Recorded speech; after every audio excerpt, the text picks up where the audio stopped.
कहानी की शुरुआत एक ऐसे यूनिवर्स से होती है जिसे अब तक किसी ने एक्सप्लोर नहीं किया था। चारों तरफ सन्नाटा पसरा हुआ था और उसी सन्नाटे के बीच एक गॉब्लिन आराम से अपनी खून से सनी ब्लेड साफ कर रहा था। उसके आसपास कई लाशें बिखरी पड़ी थीं, लेकिन वो बिना किसी चिंता के उनके बीच बैठा हुआ था। कुछ ही देर बाद एक केव के अंदर से दर्द भरी चीखें गूंजने लगी। आवाज सुनकर गॉब्लिन ने धीरे से सिर उठाया।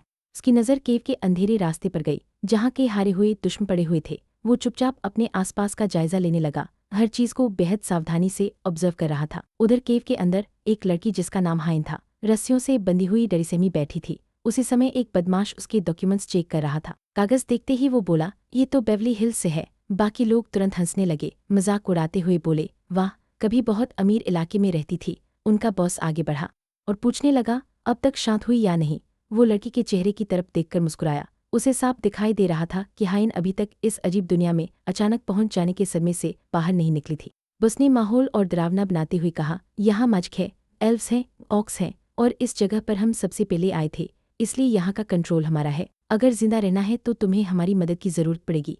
फिर अपनी बात साबित करने के लिए उसने उसके मरे हुए साथी का कटा हुआ सिर उठा लिया और ठंडी आवाज में बोला, मना करने वालों का यही हाल होता है। हाइन के मुंह पर कपड़ा बंधा हुआ था, इसलिए वो कुछ बोल नहीं पाई। घबराहट में बस तड़पती रही, लेकिन सदमा इतना बड़ा था कि अगले ही पल वो बेहोश होकर जमीन पर गिर गई। उसे देखकर बदमाश हंसने लगे, इतनी कमजोर, इसके कुछ दांत तोड़ देते हैं, फिर अपने आप बात मान जाएगी। लेकिन तभी एक आदमी बीच में आ गया, चेहरा खराब मत करो, इतनी खूबसूरत लड़की इस इलाके में बहुत समय बाद आए है। सबने उसकी बात मान ली और हाइन को कैंप में ले जाने के लिए रस्सियां खींचने लगे। उसी समय एक हुड पहना हुआ आदमी अचानक बोला, अब ये गंदा नाटक और नहीं देखा जाता। उसकी आवाज़ सुनते ही सारे बदमाश रुक गए, सबकी नजरें उसी पर टिक गईं। एक आदमी गुस्से में बोला, तू बीच में क्यों पड़ रहा है? लेकिन वो रहस्यमय शख्स कुछ नहीं बोला। अचानक उसने अपना क्लोक दूर फेंक दिया और अगले ही पल सभी की आंखें फटी रह गईं, क्योंकि उसके नीचे कोई इंसान नहीं बल्कि वही छोटा गॉब्लिन खड़ा था जिसे पहले देखा गया था। उसने अपनी ब्लेड घुमाई और लड़ाई के लिए तैयार हो गया। बदमाश पूरी तरह कंफ्यूज थे, उन्हें समझ ही नहीं आ रहा था कि ये मंस्टर आखिर आया कहाँ से। गॉब्लिन ने उनकी तरफ देखकर कहा, चलो अब कोई दूसरा गेम खेलते हैं। ये सुनते ही एक बदमाश आगबूला हो गया। गुस्से से भरकर वो सीधे हमला करने दौड़ा, लेकिन यही उसकी सबसे बड़ी गलती थी। मौका मिलते ही गॉब्लिन ने ब्लेड फेंकी और वो सीधे उसकी बॉडी के सबसे क्रिटिकल हिस्से में जाकर लगी। उसी वक्त बेहोशी से उठ रही हाइन ने ये सब देख लिया। उसकी आंखों में अविश्वास भर गया। इतनी ब्रूटल फाइट उसने पहले कभी नहीं देखी थी। अपने साथी को गिरते देख बाकी बदमाश और भड़क गए। सब एक साथ गॉब्लिन पर टूट पड़े। गॉब्लिन ने हथियार कसकर पकड़ा और उनकी तरफ बढ़ गया। एक भारी भरकम आदमी सामने से हमला करने आया, लेकिन गॉब्लिन ने उसका चार्ज बेहद आसानी से रोक दिया और अगले ही पल उसने इतनी तेज काउंटर अटैक किया कि सामने वाला बचाव तक नहीं कर पाया। जोरदार वार लगते ही आदमी दर्द से चीख उठा, उसकी ताकत खत्म हो गई और वो घुटनों के बल गिर पड़ा। गॉब्लिन ने एक पल भी बर्बाद नहीं किया। घूमते हुए उसने अपनी ब्लेड दूसरे बदमाश की खोपड़ी में घुसा दी। अब सिर्फ एक आदमी बचा था। अपने सभी साथियों को मरा हुआ देखकर उसके पैरों तले जमीन खिसक गई। उधर हाइन लगातार कांप रही थी, उसकी आवाज तक नहीं निकल रही थी। गॉब्लिन धीरे धीरे आखिरी आदमी की तरफ बढ़ा और बोला, गेम अभी खत्म नहीं हुआ है। घबराहट में उस आदमी ने तलवार घुमाई, लेकिन उसके वार बेहद बेतरतीब थे। वो पूरी ताकत से चिल्लाया और ऊपर से एक जोरदार हमला करने की कोशिश की, लेकिन गॉब्लिन अचानक हवा में उछल गया। उसे पर्याप्त मोमेंटम मिल चुका था। अगले ही पल धड़ाम, उसका घुटना सीधे आदमी के चेहरे पर जा लगा। वार इतना खतरनाक था कि बदमाश दूर जा गिरा और केव की जमीन पर लुढ़कता चला गया। अब उसके अंदर लड़ने की ताकत नहीं बची थी, वही पड़ा हाँप रहा था। हाइन की हालत और भी खराब हो गई। वो रोते हुए बोली, कृपया मेरे पास मत आना। उधर घायल बदमाश अपनी जान बचाने के लिए पीछे हटने लगा, मैं तुम्हें खाना दूंगा, जो चाहो दूंगा। अचानक उसका व्यवहार पूरी तरह बदल गया। वो गॉब्लिन की तारीफ करने लगा, तुम इंसानों की भाषा समझते हो, तुम बहुत समझदार हो, बताओ तुम्हें क्या चाहिए। लेकिन जवाब में गॉब्लिन ने सीधे उसकी छाती में चाकू घोंप दिया और हमेशा के लिए उसका अंत कर दिया। उसके चेहरे पर जरा भी दया नहीं थी। लड़ाई खत्म होने के बाद गॉब्लिन थककर जमीन पर बैठ गया।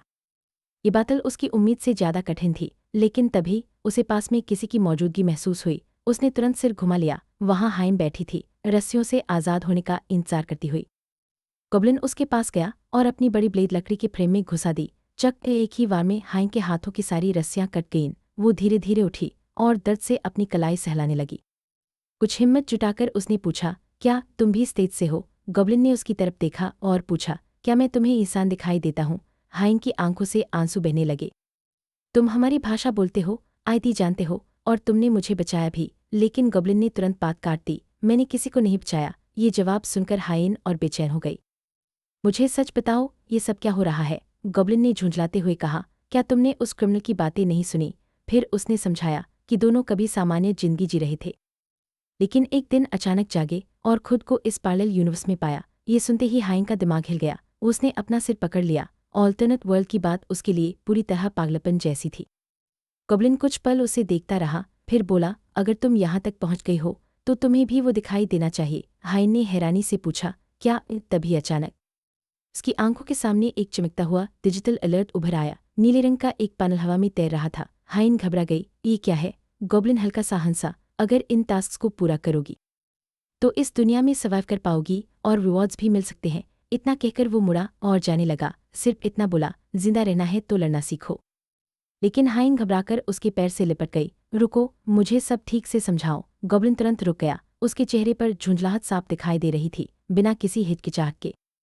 उसने लड़की को जोर से लात मारकर दूर फेंक दिया, फिर बिजली जैसी फुर्ती से अपनी ब्लेड उसकी गर्दन पर रख दी। ठंडी आवाज में वो बोला, मैं इस इलाके का सबसे खतरनाक क्रीचर हूँ। तुम आखिर मुझसे क्या उम्मीद कर रही हो? उसकी आंखों में कोई भावना नहीं थी। आज से मैं किसी को भी बख्शने वाला नहीं हूँ। तुम्हें जिंदा छोड़ना बस उस समय का एक छोटा सा विम था। हाइन फूट फूट कर रोने लगी। जब तुम लोगों की मदद कर सकते हो तो इतने क्रूर क्यों हो? ये शब्द सुनते ही गॉब्लिन पूरी तरह जम गया, जैसे किसी ने उसके दिल के सबसे पुराने जख्म को छू लिया हो। अचानक उसकी चेतना अतीत की एक याद में खिंच गई। मूसलाधार बारिश हो रही थी, किसी की दर्द भरी आवाज गूंज रही थी, ये नहीं हो सकता। एक आदमी घुटनों के बल बैठा रो रहा था। उसकी बाहों में सुलगी नाम की एक महिला थी, जो धीरे धीरे उसकी आंखों के सामने दम तोड़ रही थी। तभी बारिश के शोर के बीच धातु के जूतों की आवाज सुनाई दी। छक छक छक। आदमी ने सिर उठाया और सामने देखा। एक व्यक्ति होली सौर लिए उनकी तरफ आ रहा था। कुछ ही पल बाद एक शानदार वॉरियर उनके सामने आकर रुक गई। उसका नाम था हायरी। उसके चेहरे पर जरा भी भावना नहीं थी। टूटा हुआ आदमी चीख पड़ा, तुमने वादा किया था, तुमने कहा था कि सबकी अच्छी जिंदगी होगी, फिर ऐसा क्यों हुआ? वो पूरी ताकत से चिल्लाया, जब तुम्हारे पास हमें बचाने की ताकत थी तो तुमने मदद क्यों नहीं की? लेकिन हायरी का चेहरा बिल्कुल नहीं बदला। उसने अपनी तलवार निकाल ली और ठंडी आवाज में बोली, ये एक सम्मानजनक बलिदान था। तुम लोगों ने टास्क पूरी तरह सफलतापूर्वक पूरा किया। उसकी आवाज में कोई दया नहीं थी। फिर उसने उस आदमी को मौत की सजा सुनाते हुए कहा कि उनके एक साथी की मौत का जिम्मेदार वही है। आदमी तुरंत अपनी तलवार उठाकर वार रोकता है और दर्द से चिल्लाते हुए कहता है, मैंने कुछ गलत नहीं किया। तुम्हारे सैनिकों ने मेरी प्रेग्नेंट पत्नी को मार डाला था। मैं सिर्फ उसे बचाने की कोशिश कर रहा था। विरोधी के हमले की ताकत इतनी भयानक थी कि आदमी जोर जोर से खांसने लगा। उसके लिए अपने पैरों पर खड़ा रहना तक मुश्किल हो गया। मौका मिलते ही नाइट ने उसे पकड़कर कीचड़ में दे मारा और गुस्से में चिल्लाई, अब हमेशा के लिए चुप हो जाओ। कीचड़ में पड़ा हुआ आदमी दर्द से कराहते हुए भी शांत नहीं हुआ। वो गुस्से से कांपते हुए फिर बोला, ऑनरेबल सैक्रिफाइस, ये सब बकवास है। गला भर आने की वजह से उसके शब्द टूटने लगे, लेकिन फिर भी वो चीख पड़ा, ये सब एक बहुत बड़ा झूठ है। उसके अंदर का गुस्सा अब नफरत में बदल चुका था। बची हुई सारी ताकत इकट्ठा करके उसने पूरी मानव जाति को श्राप दे दिया। उसकी आंखों में सिर्फ बदले की आग थी। मैं हर इंसान को अपने हाथों से चीर डालूंगा। बदला लेने के लिए मैं कोई भी कीमत चुकाने को तैयार हूँ। वर्तमान में लौटते ही गॉब्लिन का शरीर गुस्से से कांप उठा। उस विश्वासघात की याद आज भी उसके अंदर जिंदा थी। सामने खड़ी हाइन उसे घबराकर देख रही थी। कुछ पल गहरी सांस लेने के बाद उसने आखिर उसके सवाल का जवाब देने का फैसला किया, मैं ऐसा क्यों हूँ? अगले ही पल वो गुस्से से गरज उठा, क्योंकि मुझे इंसानों से नफरत है। मैं उन्हें तुच्छ समझता हूँ और अब मैं उनमें से एक नहीं हूँ। इव के अंधेरे में खड़ा वो प्राणी आखिरकार अपनी नई पहचान स्वीकार कर चुका था। अब वो एक ग्रीनस्किन गॉब्लिन था। उसके दिमाग में पुरानी यादें बार बार लौट रही थी। हायरी के झूठे शब्द, उसका विश्वासघात, और वो पल जब उसे गद्दार घोषित कर मौत के लिए छोड़ दिया गया था। उसे याद आया कि उसने कितनी कोशिश की थी अपने परिवार को बचाने के लिए, लेकिन सब बेकार चला गया। कीचड़ में दबाए जाने का वो अपमान आज भी उसकी आत्मा को जला रहा था। बारिश के बीच वो धीरे धीरे मर रहा था और सबसे बड़ी विडंबना ये थी कि जिसने सब कुछ कुर्बान कर दिया उसी को गद्दार कहा गया। उसी पल उसके अंदर इंसानों के लिए ऐसी नफरत पैदा हुई जो किसी बीमारी की तरह फैलती चली गई। एक ऐसी नफरत जो उसे हर कीमत पर अपने दुश्मनों के टुकड़े करने के लिए मजबूर कर रही थी। तभी यादों का दृश्य बदलने लगा। अंधेरे पानी में बुलबुले ऊपर उठने लगे और अगले ही पल छपाक वो पानी की सतह तोड़कर बाहर निकला। हाँपते हुए हवा निगलने लगा। उसकी हालत देखकर लग रहा था जैसे मौत से वापस लौटा हो। सबसे पहले उसने अपने साथी को ढूंढना चाहा, लेकिन चारों तरफ सिर्फ अंधेरा था। फिर अचानक उसकी नज़र अपने हाथों पर गई। हरी त्वचा, नुकीले पंजे।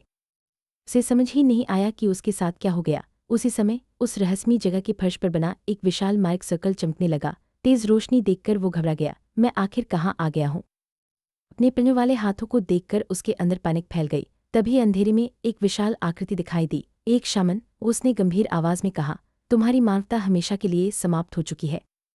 सुनकर वो तुरंत पलट गया। उसके सामने एक बूढ़ा योद्धा खड़ा था जिसने स्कल मास्क पहन रखा था। उसने अपना परिचय दिया, मैं मॉर्क्सुल हूँ, योद्धाओं का शामन। बूढ़ी ने अपना हाथ आगे बढ़ाया और कहा कि गॉब्लिन समाज में उसे एक असली नाम दिया जाएगा। छोटा प्राणी चुपचाप सुनता रहा क्योंकि उसे महसूस हो रहा था कि ये पल उसकी पूरी जिंदगी बदलने वाला है। फिर शामन की गहरी आवाज गूंजी, आज से तुम्हारा नाम गोरल्स होगा, महान वेसल। ये नाम सुनते ही उसके दिल में कुछ बदल गया। उसे महसूस हुआ जैसे उसे किसी बड़ी जिम्मेदारी के लिए चुना गया हो। कहानी फिर वर्तमान में लौटती है और दिखाती है कि जिन अपराधियों का सफाया हुआ था उसके पीछे कोई और नहीं बल्कि नया नाम पाने वाला गोरल्स था। दूर खड़ी एक गॉब्लिन आंच उसे गर्व से देख रही थी। उसके चेहरे पर मुस्कान थी क्योंकि उसने अपने साथी की शानदार लड़ाई देखी थी। बेस के बीचों बीच खड़ी आंच ने बाकी गॉब्लिन्स को रुकने का आदेश दिया। तभी मेव नाम की एक गॉब्लिन खुशी से जंगल की तरफ दौड़ पड़ी अपने साथी के पीछे जाने के लिए। उधर केव के अंदर गोरल्स अपने ख्यालों से बाहर आया और वहां से निकलने लगा। पीठ घुमाकर उसने हाइन से कहा, जल्दी यहाँ से चली जाओ, से पहले कि मेरा मन बदल जाए और मैं तुम्हें भी खत्म कर दूं। लेकिन हाइन घबराकर खड़ी हो गई। मुझे अपने साथ ले चलो, मैं जो कहोगे वो करूंगी। गोरल्स हैरानी से उसे देखने लगा। क्या तुम पागल हो? तुम एक मस्त का पीछा करना चाहती हो? तभी हाइन जोर से चिल्लाई, तुम मस्त नहीं हो। उसकी आंखों से आंसू बह रहे थे। उन्होंने झूठ बोला, उन्होंने मुझे नुकसान पहुंचाने की कोशिश की। तो फिर असली मस्त कौन है? घुटनों पर बैठी हाइन लगातार रो रही थी। अभी इस दुनिया में मैं सिर्फ तुम पर भरोसा कर सकती हूँ। गोरल्स ने लंबी सांस छोड़ी, फिर हल्के से अपनी मुट्ठी उसके सिर पर मारी। यही तुम्हारी सबसे बड़ी गलती है, सख्त आवाज में उसने कहा। अंधा भरोसा, यही वजह है कि तुम आज इस हालत में हो। फिर उसने ऊंची आवाज में चेतावनी दी, इस दुनिया में किसी पर भरोसा मत करना। कुछ पल बाद उसने विषय बदल दिया, यहाँ कई ह्यूमन बेसिस हैं, तुम वहाँ चली जाओ, तुम्हें मुझसे बेहतर लोग मिल जाएंगे। जाने से पहले उसने एक छोटा सा आइटम उसकी हथेली में फेंक दिया। हाइन उसे उलझन में देखने लगी। गोरल्स बोला, किसी बेस में घुसने के लिए बड़ी कीमत चुकानी पड़ती है, इसे छुपाकर रखना और सिर्फ सबसे ज़रूरी समय पर इस्तेमाल करना। फिर उसने समझाया कि कभी कभी सिर्फ त्वचा पर चोट पहुंचाना भी जीत का मौका दे सकता है। इसके बाद वो मुड़ गया और बोला, अगर दोबारा कुछ कहा तो मैं खुद तुम्हें मार दूंगा। लेकिन हाइन फिर चिल्ला उठी, रुको, कम से कम अपना नाम तो बता दो। गोरल्स कुछ पल के लिए रुक गया। उसे अपना पुराना ईसानी नाम याद आया, लेकिन उसने उस पहचान को हमेशा के लिए छोड़ने का फैसला कर लिया। फिर गर्व से बोला, मेरा नाम गोरल्स है, महान वेसल। इसके तुरंत बाद वो केव के अंदर पड़े एक पुराने वुडन क्रेट को खंगालने लगा। तभी मेव वहां पहुंच गई। क्या तुमने उस ह्यूम को जाने दिया?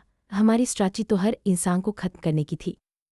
गोरल्स ने बस उसकी मौजूदगी स्वीकार की। थोड़ी जलन के साथ मेव बोली, उस ह्यूम के पास तुम्हारा नाइफ था और मुझे तो आज तक नहीं मिला। गोरल्स शांत स्वर में बोला, उस जैसे कमजोर ह्यूम को मारने से कोई एक्सपीरियंस नहीं मिलेगा, सिर्फ मुसीबत बढ़ेगी। ये सुनकर मेव की आंखें चमक उठीं। तो तुम सिर्फ ताकतवर दुश्मनों से लड़ना चाहते हो? वो उत्साहित होकर उसे अपना पात्र कहने लगी।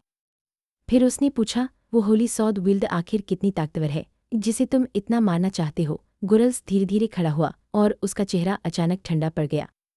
उसे सिर्फ उसकी ताकत की वजह से नहीं मारना चाहता। उसकी आंखों में नफरत भर गई। मैं उन लोगों को मिटाना चाहता हूँ जिन्होंने मुझसे मेरा यूनिवर्स छीन लिया। ये शब्द सुनकर मेव एक कदम पीछे हट गई क्योंकि गोरल्स के अंदर का गुस्सा बेहद डरावना था। उसे फिर अपना अतीत याद आने लगा। मानवता ने उसे उसका जीने का कारण छीन लिया था, उस इंसान को भी जिसे वो सबसे ज्यादा बचाना चाहता था। गुस्से में उसने अपने शरीर की तरफ इशारा किया, उन्होंने मेरी जिंदगी ही नहीं छीनी, मेरा अस्तित्व भी छीन लिया। बाहर चलते हुए उसने कहा, मुझे नहीं पता मैं दोबारा जिंदा कैसे हुआ, लेकिन अब कोई भी मेरे गुस्से को नहीं रोक पाएगा। मेव उसकी बातें सुनकर जड़ हो गई, जबकि गोरल्स कसम खा रहा था कि बदले के लिए कोई भी कीमत चुकाएगा। कमरे का माहौल इतना भारी हो गया कि मेव डर से सिकुड़ गई। गोरल्स की मौजूदगी ही दम घोंटने जैसी लग रही थी। उसकी बदले की इच्छा हर तरफ फैल चुकी थी और इसी डर की वजह से मेव की आंखों से आंसू निकल पड़े। वो संतुलन खो बैठी और धड़ाम से जमीन पर बैठ गई।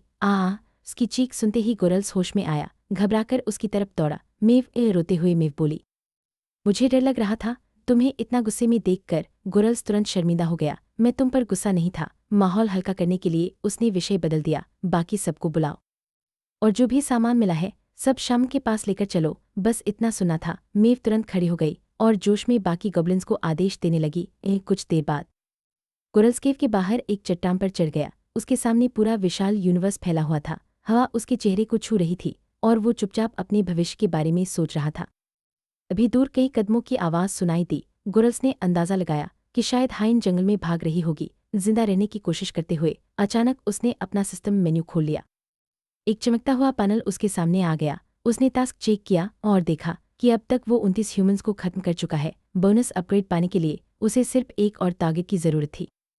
अपने आंकड़े देखकर गुरल्स हल्का सा मुस्कुराया। उसे महसूस हो रहा था कि वो पहले से कई ज़्यादा तेज, ज़्यादा खतरनाक और ज़्यादा घातक बन चुका है और उसे पूरा विश्वास था कि फुल गॉब्लिन वॉरियर बनने के बाद आने वाली लड़ाइयाँ उसके लिए बेहद आसान होने वाली हैं। गुरल्स अपने ख्यालों में खोया हुआ था। तभी अचानक मेव जोर से उसका नाम पुकारती हुई वहां पहुंच गई। गुरल्स।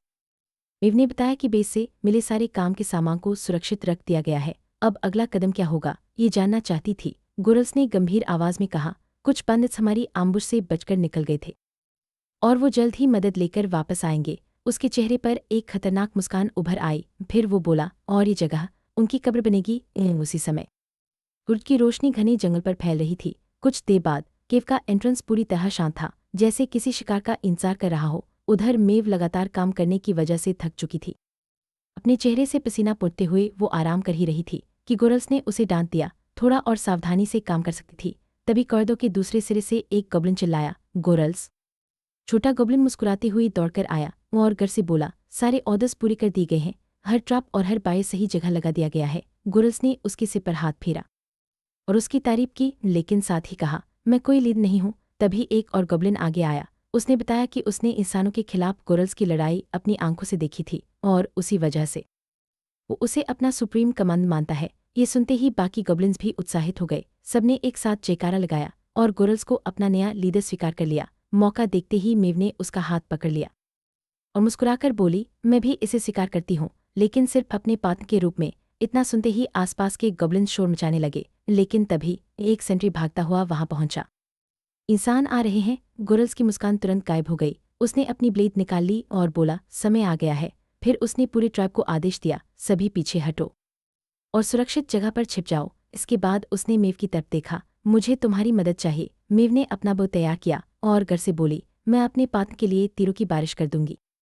गुरल्स मुस्कुराया और धीरे से बोला, ह्यूमन हंट शुरू होती है। उधर रेस्क्यू टीम आखिरकार वहां पहुंच चुकी थी, लेकिन जमीन पर फैले खून के विशाल तालाब को देखकर सबके चेहरे सफेद पड़ गए। एक विशालकाय आदमी, जो इस गैंग का लीड था, अपने भारी हाथ को पकड़कर बोला, मतलब एक गॉब्लिन ने ये सब किया। उसने बचे हुए आदमी की शर्ट पकड़ ली और उसे हवा में उठा दिया। क्या तुम मुझे बेवकूफ़ समझते हो? डर के मारे कांपते हुए आदमी ने जवाब दिया, वो कोई साधारण गॉब्लिन नहीं था, वो पागल जानवर की तरह था। सबको मार डाला। लीडर गुस्से से उसे जमीन पर फेंक देता है, फिर अपनी राइट हैंड मांग को आदेश देता है, उसे पकड़कर लाओ, लेकिन मारना मत। दूसरा आदमी तुरंत बाकी लोगों को आगे बढ़ने का आदेश देता है, लेकिन उसी पल एक आवाज़ सीधा उसकी खोपड़ी में घुस गया। उसका शरीर वहीं ढेर हो गया और वो मौके पर ही मर गया। अचानक हुए अटैक से सभी लोग हक्का बक्का रह गए। लीडर गुस्से में दहाड़ा, तीर कहाँ से आया? बचा हुआ आदमी कांपते हुए जंगल की तरफ इशारा करता है। वो रही घनी झाड़ियों के बीच छिपी हुई में शांत चेहरे के साथ आव पर आव चला रही थी। अगला तीर सीधे एक और आदमी के सीने में जा धंसा, वो भी जमीन पर गिर पड़ा। लीडर दाम पीसते हुए बोला, तू पहले क्यों नहीं बोला? ऊपर पेड़ों की शाखाओं से मेव पूरा नज़ारा देख रही थी। उसके चेहरे पर गर्व भरी मुस्कान थी। कितने बेवकूफ़ हैं ये लोग। अगले ही पल वो एक शाखा से दूसरी शाखा पर छलांग लगा देती है और अपनी पोजीशन बदल लेती है। लीडर चिल्लाया, सब लोग भागो, उसे जिंदा पकड़ो। फिर सारे बांडिट्स पागलों की तरह जंगल में घुस पड़े। मेव जानबूझकर भागती रही ताकि सबका ध्यान अपनी तरफ खींच सके। वो चट्टानों के ऊपर से फिसलती हुई आगे बढ़ती गई और धीरे धीरे सबको ट्रैप की तरफ ले आई। कुछ ही देर में वो वापस गुरल्स के पास पहुंच गई।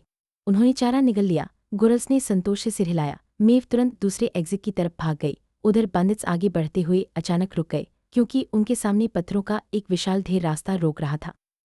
लीडर झुंझलाकर बोला, एक छोटे गॉब्लिन ने हमें बेवकूफ़ बना दिया। उसके आदमी बाड़े को पार करने की कोशिश करने लगे। तभी एक छिपी हुई फ्यूज जलने लगी। चिंगारियां तेजी से आगे बढ़ने लगी।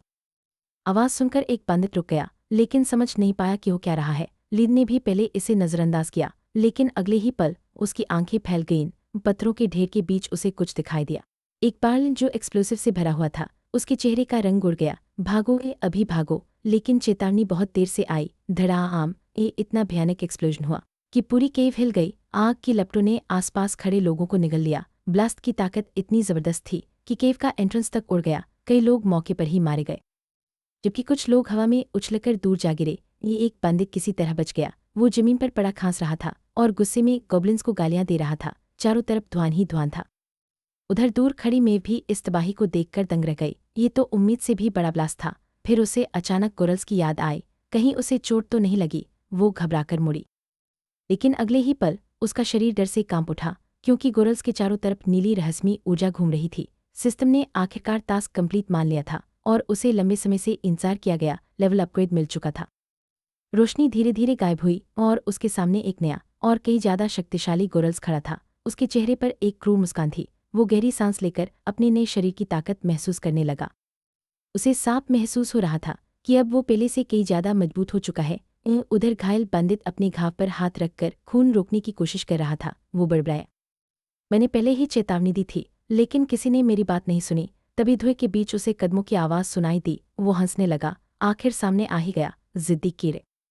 लेकिन अगले ही पल उसकी हंसी गायब हो गई, क्योंकि धुएं में से गोरल्स बाहर निकला, पूरी तरह सुरक्षित और पहले से कई ज्यादा खतरनाक। उसने अपनी ब्लेड निकाली और शांत स्वर में कहा, अब सवाल जवाब का समय है। बंदित डर से कांपने लगा। उसने अपनी टूटी हुई ब्लेड का टुकड़ा सामने कर लिया, जैसे उसे खुद को बचा पाएगा। गोरल्स ने ठंडी नज़र से उसे देखा। अगर सच सच जवाब दोगे तो शायद जिंदा रह जाओ, वरना तुम खाना बन जाओगे। रख के मारे आदमी ने तुरंत सिर हिला दिया। कुछ समय बाद दूर से एक विशाल ह्यूमन बेस दिखाई दिया।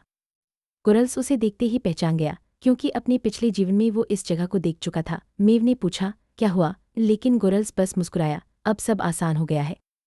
फिर उसने कहा, सबसे पहले हमें शामन को रिपोर्ट देनी होगी। उसने बाकी गॉब्लिन्स को आदेश दिया, बेस से नया इक्विपमेंट लेकर वापस आओ। इसी बीच वो पकड़ा गया बंदित बोला, अब तो मुझे छोड़ दोगे ना? मैंने रास्ता भी दिखा दिया और ह्यूमन कैंप की लोकेशन भी बता दी। गोरल्स ने सिर हिलाया, मैंने वादा किया था, तुम्हें नहीं मारूंगा। बंदित के चेहरे पर उम्मीद लौट आई, लेकिन अगले ही पल बाकी गॉब्लिन्स उसे लात मारते हुए आगे धकेलने लगे। भाग यहाँ से, तुझे माफी मिल गई है। आदमी मन ही मन मुस्कुराने लगा।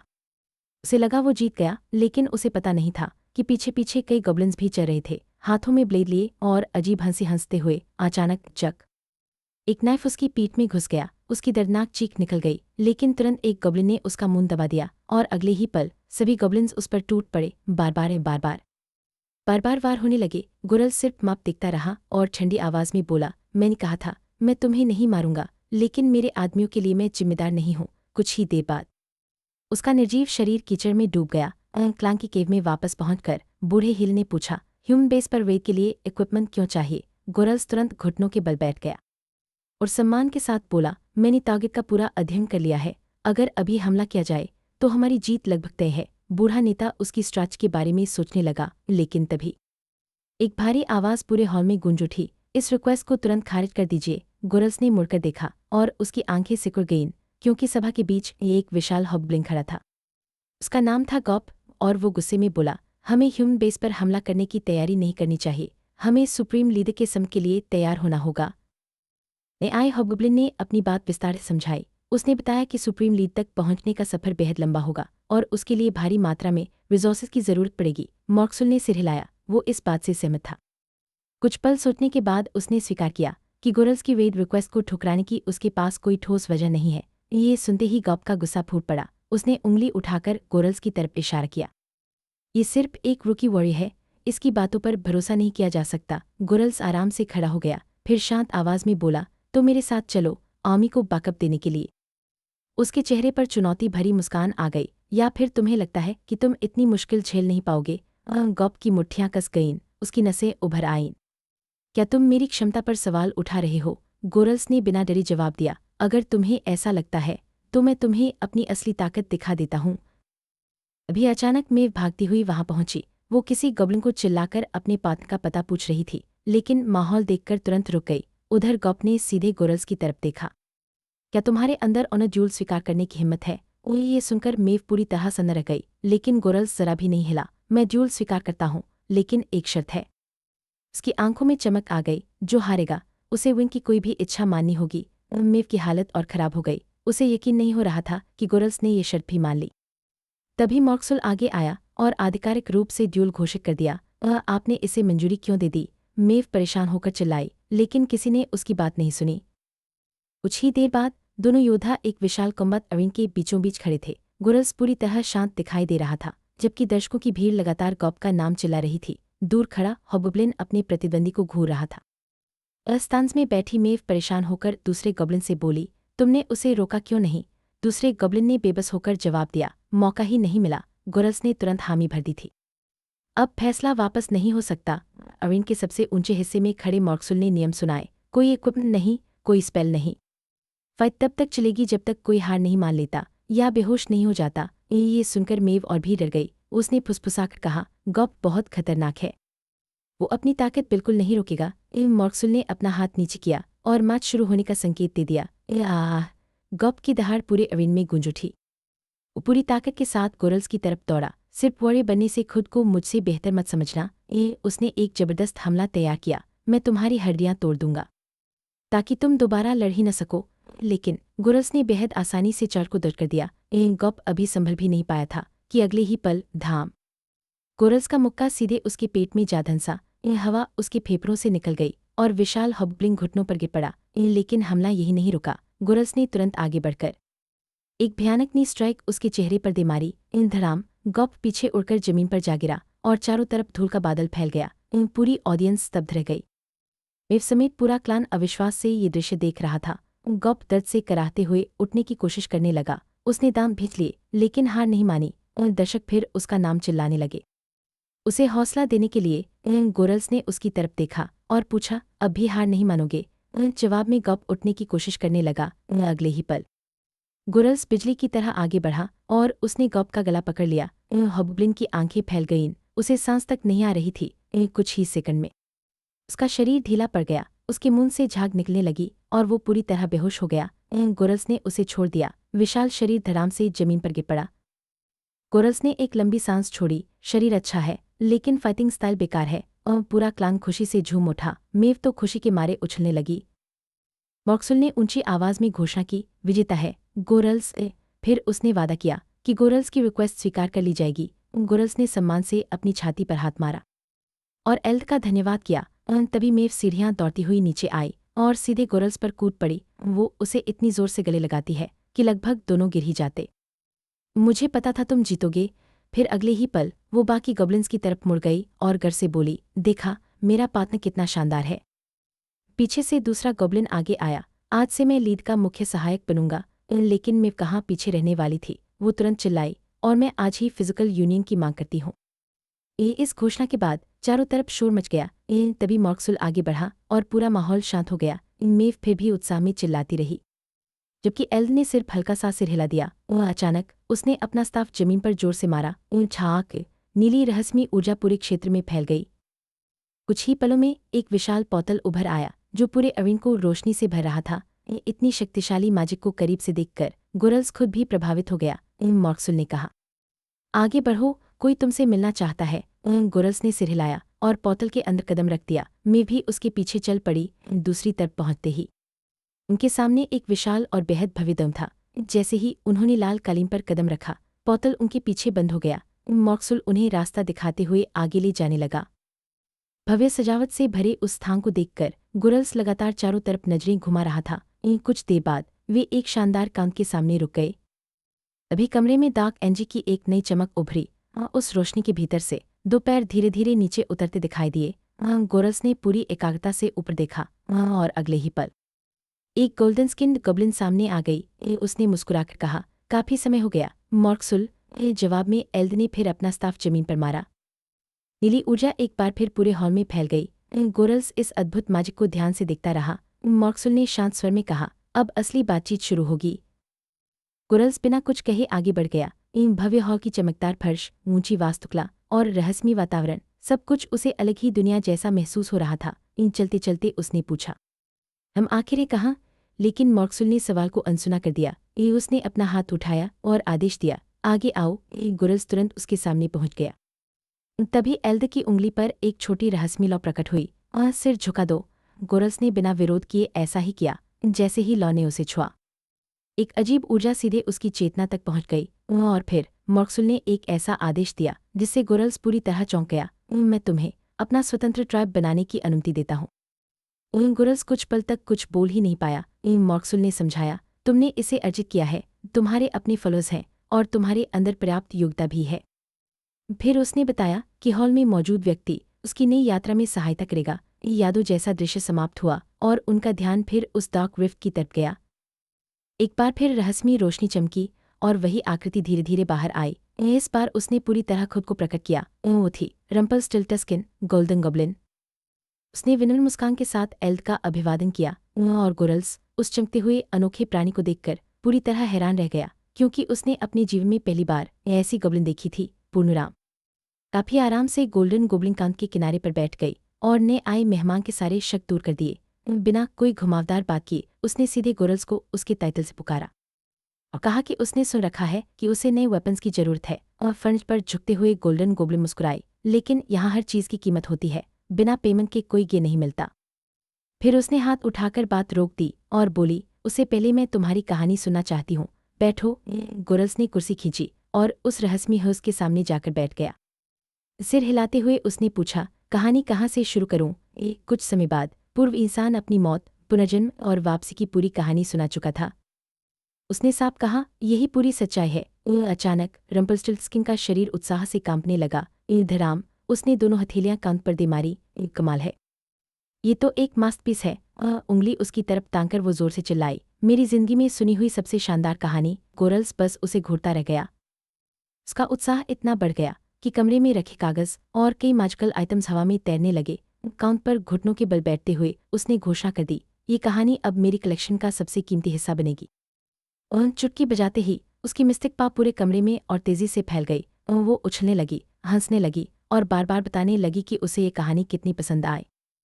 कुछ देर बाद वो गुरल्स के बिल्कुल करीब आ गई। बहुत समय बाद किसी ने मुझे इतना एक्साइटेड किया है। लेकिन गुरल्स को इसमें जरा भी मजाक नहीं दिख रहा था। उसके मन में सिर्फ एक सवाल था, मेरी बर्बादी में इसे आखिर मजा क्या मिल रहा है? सच तो ये था कि उसी पल उसका मन कर रहा था कि वो यहीं उसका सिर धड़ से अलग कर दे। वो अचानक अपनी सीट से खड़ा हो गया। क्या अब मैं अपना इक्विपमेंट ले सकता हूँ? उसकी जल्दबाजी देखकर रम्पलस्टिल्टस्किन हंस पड़ी। हाँ, आखिर तुम्हें बिना हथियार के लड़ना तो नहीं है। एक फुर्तीली छलांग लगाकर वो कांत के पीछे पहुंच गई। फिर गुरल्स के चेहरे के बेहद करीब आकर बोली, मेरे महान वेसल के लिए एक स्पेशल बोनस भी है। इतना कहकर वो कॉकपिट पर आगे बढ़ी और उसे अपने पीछे आने का इशारा किया। कुछ ही पल बाद उसने एक विशाल गोल्डन रिफ्ट खोल दिया। चलो तुम्हें दिखाती हूँ कि मैंने क्या तैयार किया है। चलते चलते भी वो एकदम पढ़ रही थी और बुदबुदा रही थी, विश्वासघात बदला ट्रेडी हर हिस्सा कमाल का है। गुरल्स चुपचाप उसके पीछे चलता रहा। गोल्डन रिफ्ट पार करते ही वो दूसरी तरफ प्रकट हुआ, लेकिन अब उसके शरीर पर नया आर्म था। ये एक भव्य शानदार फैक्शन लीडर आर्मर। रम्पलस्टिल्टस्किन मुस्कुराई, अब तुम सच में किसी बॉस जैसे दिख रहे हो। गुरल्स ने आर्म के कल को ठीक किया और महसूस किया कि उसके शरीर में पहले से कहीं ज्यादा ताकत बह रही है। दूसरी तरफ गोल्डन गोब्लिन आराम से काउंट पर लेट गई। पीछे गॉब्लिन्स अपना गे ले रहे थे और वो गर से बोली, मेरी इंट्यूशन कभी गलत नहीं होती। फिर उसने उंगली उठाकर आदेश दिया, बफ्स की डिटेल्स पर पूरा ध्यान दो। गुरल्स बिना कुछ बोले हर शब्द ध्यान से सुनता रहा। अगले ही पल एक सफेद बान हवा में लहराया, जिस पर ब्लेड का सिंबल बना हुआ था। गुरल्स ने पीछे मुड़कर देखा। नीचे उसकी नई गॉब्लिन आर्मी जमा थी। सब अपने लीड का नाम पुकार रहे थे। एक ऊंची चट्टान पर खड़े होकर उसने अपनी नई ब्लेड की मूठ कसकर पकड़ ली। फिर तलवार बाहर निकाली। आगे बढ़ो, शिकार शुरू हो चुका है। अगले ही पल पूरी गॉब्लिन आर्मी युद्धनाद करती हुई आगे बढ़ पड़ी। ऊपर बन तेज हवा में फड़फड़ा रहा था। उधर ह्यूम बेस में अफरा-तफरी मच चुकी थी। सैनिक पास में भाग रहे थे और अपना कम्बत किए ढूंढ रहे थे। ये एक आदमी दौड़ता हुआ कमांड की कैबिन में घुसा। हम पर हमला हो गया है। ये सांस फूलते हुए उसने कहा, ये बांडिट्स नहीं है, ये गॉब्लिन आर्मी है। कमांडर हैरान रह गया। उसे अपनी ही बात पर यकीन नहीं हुआ, लेकिन तब तक गॉब्लिन्स डिफेंसिव लाइन तोड़ चुके थे और ह्यूमन टेरिटरी के अंदर घुस आए थे। उसी समय रम्पलस्टिल्टस्किन की आवाज़ गुरल्स के दिमाग में गूंजी, ये मेरा पहला गिफ्ट है। गुरल्स बिना दया के इंसानों को काटता हुआ आगे बढ़ता रहा और सिस्टम ने जानकारी दी कि ट्राइब के सभी किल्स लीड के खाते में भी जुड़ेंगे। यादों में रम्पलस्टिल्टस्किन दूसरा बोनस समझाने लगी, अब तुम कहीं से भी सिस्टम इंटरफेस एक्सेस कर सकते हो। ये सुनकर गुरल्स की आंखें फैल गईं, क्योंकि उसने उसके सामने सचमुच मिस्टिक स्क्रीन बना दी थी। ये फीचर हर जगह काम करेगा। वर्तमान में लौटते ही गुरल्स ने हाथ हिलाया और हंटिंग टास्क इंटरफेस खोल लिया। उसके चेहरे पर हल्की मुस्कान आई। ये तो बिल्कुल फंसी नॉवल जैसा है। वह उधर युद्ध अपने चरम पर था। ये एक ह्यूमन सोल्जर दर्द से चीख उठा जब कई गॉब्लिन्स उसे काट काट कर गिराने की कोशिश कर रहे थे। दूसरा आदमी फ्लेमिंग स्टेक घुमाकर उन्हें पीछे हटाने लगा। कुछ गार्ड्स अपनी जान बचाने के लिए ब्लेड से काउंटर अटैक कर रहे थे, लेकिन गॉब्लिन आर्मी लगातार आगे बढ़ रही थी। अचानक एक सटीक वार हुआ और एक गॉब्लिन का सिर हवा में उड़ गया। खून पूरे मैदान में बिखर गया। तभी ह्यूमन ऑफिसर फ्रंटलाइन पर पहुंच गया। वो गुस्से में चिल्लाया, इन कमजोर प्राणियों से डर रहे हो? इन्हें दिखा दो कि इंसानों को चुनौती देने का अंजाम क्या होता है। लेकिन उसका भाषण पूरा भी नहीं हुआ था। फटाक धातु का एक टुकड़ा सीधा उसकी आंखों के बीच जा धंसा। उसका शरीर वहीं जम गया और अगले ही पल गोरल्स की ठंडी आवाज गूंजी।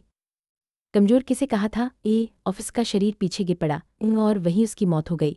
पास खड़ा सोल सदमे में आ गया। उसका कमांडर एक गॉब्लिन ने एक ही वार में खत्म कर दिया था। वो तुरंत लड़ाई छोड़कर भाग निकला। ये सामान्य गॉब्लिन्स नहीं है। डर आग की तरह फैल गया। बाकी इंसान भी जान बचाकर भागने लगे। पूरा बेस भगदड़ में बदल गया। उन्हें भागते देखकर गोरल्स बस तिरस्कार से बोला, मूर्ख। एक गॉब्लिन खुशी से उसके पास आया और उसकी जीत की तारीफ करने लगा। लेकिन गोरल्स का ध्यान कहीं और था। उसे रम्पलस्टिल्टस्किन का सवाल याद आ गया, क्या तुमने अपनी फैक्शन का नाम चुन लिया है? उस समय वो चुप हो गया था और बड़े ध्यान से सोच रहा था। वर्तमान में लौटते हुए उसने अपनी ब्लेड ऑफिस के चेहरे से बाहर खींच ली। ताज़ा खून धार से टपकने लगा। फिर उसने अपनी आर्मी की तरफ देखा। तुम सबने शानदार लड़ाई लड़ी है। सभी गॉब्लिन्स उसकी तरफ देखने लगे। फिर उसने ऊंची आवाज में घोषणा की, आज से हमारा पुनर्जन्म हुआ है। मेव और पूरा ट्राइब ध्यान से सुनने लगा। गोरल्स ने उन्हें याद दिलाया, हम पूरी जिंदगी छिपते रहे, डरते रहे, भागते रहे। और फिर उसने आसमान की तरफ देखा। लेकिन आज हमने इंसानों पर अपनी पहली सच्ची जीत हासिल की है। उसकी आवाज़ और ऊंची हो गई, और आज के बाद हम इससे भी बड़ी जीतें हासिल करेंगे। उसने अपनी ब्लेड आसमान की तरफ उठा दी। पूरी गॉब्लिन आर्मी गर्जना करने लगी और गर से भरी आवाज़ में गोरल्स ने अपनी नई फैक्शन की पहचान दुनिया के सामने घोषित करनी शुरू कर दी। उसी पल गोरल्स ने अपनी ब्लेड आसमान की तरफ उठाई। फिर साफ, मजबूत और अधिकार से भरी आवाज़ में घोषणा की, आज से हम हैं महान क्रिम्सन दागा क्लान। कुछ क्षणों के लिए पूरा मैदान शांत हो गया। फिर अचानक पूरी गॉब्लिन आर्मी जोरदार गर्जना के साथ फट पड़ी। क्रिम्सन दागा क्लान, क्रिम्सन दाग क्लान। जश्न की गूंज चारों दिशाओं में फैल गई। सैकड़ों गॉब्लिन्स अपनी ब्लेड और वेपन्स हवा में लहराने लगे। उनकी विजय की गर्जना दूर क्षितिज तक सुनाई दे रही थी। और वही गर्जना इस बात का ऐलान कर रही थी कि ह्यूमन बेस अब पूरी तरह उनके कब्जे में आ चुका था। क्रिम्सन दागा क्लान की पहली बड़ी विजय आखिरकार पूरी हो चुकी थी।